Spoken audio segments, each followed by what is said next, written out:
प्रमुख अतिथि के रूप में आए आदरणीय प्रदेश माननीय जयवृंदायन अंकल जी, तैना बलवा नगर पालिका के प्रमुख प्रशासकीय अधिकारी रमेश अधिकारी जी, तैना बलवा नगर पालिका के 1 से लेके 11 नंबर वार्ड के वार्ड अध्यक्ष महोदय जी, तैना कार्यपालिका सदस्य जी, कर्मचारी वर्ग जी, विभिन्न पार्टी से आए साथी वर्ग, सुरक्षा कर्मी, उपस्थित थे संपूर्ण दीदी बहनी, दादा भाई, अंकल, सबने बलवा नगर पालिका उप प्रमुख रामदुलारी ठाकुर तरफ से नमस्कार करना चाहिए। आज नगर सभा सदस्य जीवहरू अब म यस नगर पालिकाको दीर्घकालीन सोच, गन्तव्य तथा आगामी आर्थिक वर्ष 2082-83 को बजेटका उद्देश्य तथा प्राथमिकताहरू प्रस्तुत गर्न अनुमति चाहन्छु। दीर्घकालीन सोच शिक्षा, स्वास्थ्य, कृषि, पर्यटन, पूर्वाधार बलवा नगरपालिकाको प्रस्तुतिको मूल आधार रहेको छ। बजेटको उद्देश्य हासिल गर्नका लागि नियमित त्यहाँ अनुसारका क्षेत्रगत र कार्यगत प्राथमिकता निर्धारण गरिएको छ। आर्थिक विकास, सामाजिक विकास, पूर्वाधार विकास, वन तथा वातावरण विकास, अंग संगठन तथा सुशासन व्यवस्थापन। नगर सभाका सदस्य जीवहरू उल्लेखित दीर्घकालीन सोच, लक्ष्य तथा उद्देश्य र प्राथमिकता अनुरूप यस नगरपालिकाको आवाम 82-83 का अवलम्बन गर्ने नीति तथा कार्यक्रम समापित नगर सभा समक्ष प्रस्तुत गर्न चाहन्छु। आर्थिक विकासको क्षेत्रमा सुरु भई सम्पन्न हुन नसकेका योजनालाई निरन्तर दिने नीति अवलम्बन गरिएको छ। कृषि तथा पशुपक्षी कृषि प्रविधि व्यवस्था गर्ने बलवा नगरपालिका अन्तर्गत कृषिहरूलाई स्यालो बिउ वितरण कार्यलाई आगामी अब 82-83 मा पुनः निरन्तर दिएको छ। कृषि सिंचाइका लागि विद्युतीकरण कार्य विशेष प्राथमिकताको साथ निरन्तरता दिने छ। पशु खोल कार्यक्रम व्यवसायी पशु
बिउ बिजन धान गेहूं मकै तरकारी बिउ बिजन कृषि औजार तथा सामग्री अनुदानको रूपमा बन्द गराइ छ।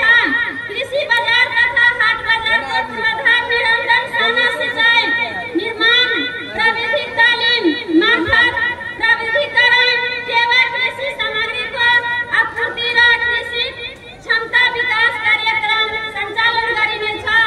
कृषि पेशामा युवालाई आकर्षण वर्धित गर्न युवा स्वरोजगार लक्षित कार्यक्रम सञ्चालन गरिनेछ।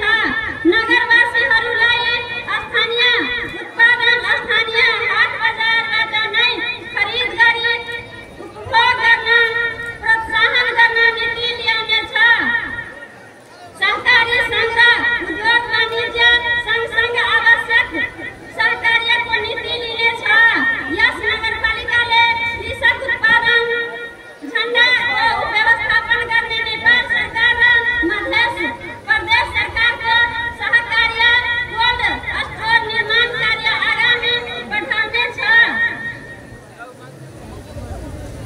कृषि क्षेत्रको उत्पादन तथा उत्पादनकरण अभिवृद्धिका लागि निर्वाहमुखी खेती प्रणालीलाई निरन्तरही गरी व्यावसायिक खेती प्रणालीमा रूपान्तर गरिनेछ।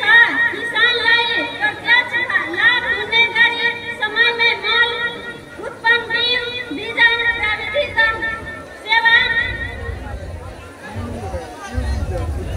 वैदेशिक रोजगारबाट फर्किएका युवाहरूलाई स्वदेशमा नै व्यवसाय बनाउनको लागि सिप विकास तालिम प्रदान गरिनेछ।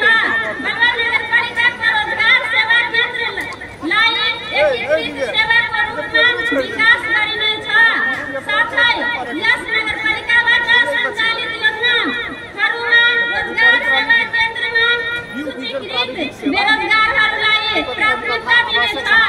रोजगारको अवसर पहिचान समस्याको समाधान रोजगारको क्षेत्रमा नवीन उपाय र विविधको पहिचान गर्ने रोजगार रणनीति तयार गरिने कार्यान्वयन गरिनेछ।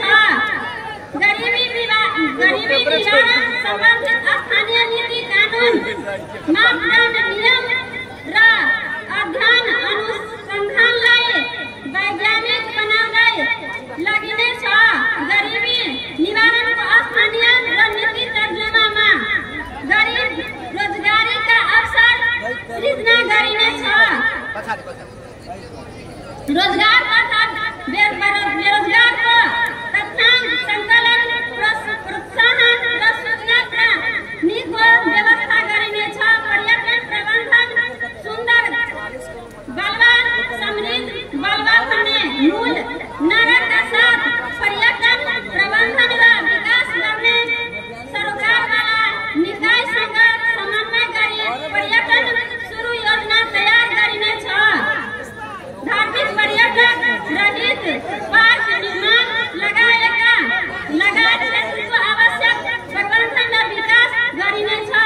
कालिका स्थान रौजा नगर तटमा 3-5 लाइन जेल व्यवस्थापन गरिनेछ। पर्यटन क्षेत्रको डिभिजन प्रोफाइल तयार गरिने नगरपालिकाको जोडिनेछ।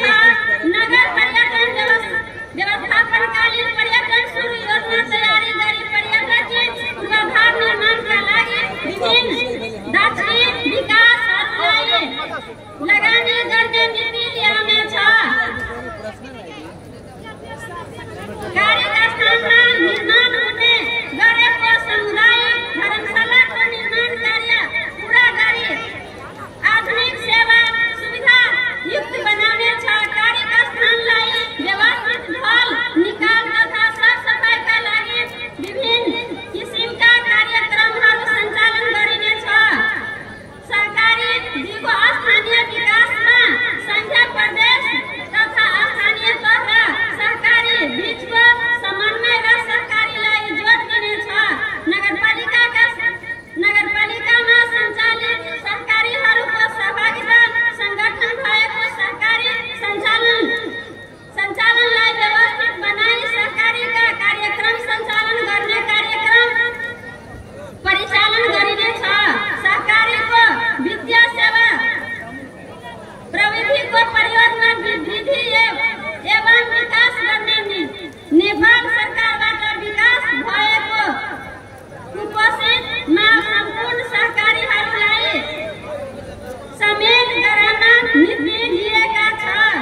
लेख्छ स्वास्थ्य बन्छ बल बलाई चिनाउने छ भन्ने नाराका साथ विभिन्न क्रियाकलाप सञ्चालन गरिनेछ।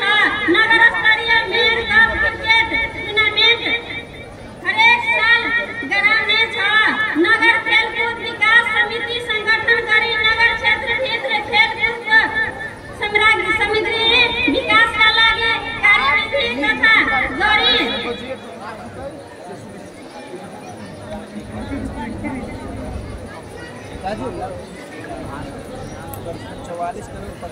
पूर्वाधार विकास सडक तथा यातायात नगरको समग्र विकास निर्माणका लागि आधुनिक तथा दिगो विकास सुरु योजना निर्माण गरी कार्यान्वयनमा ल्याउने छ।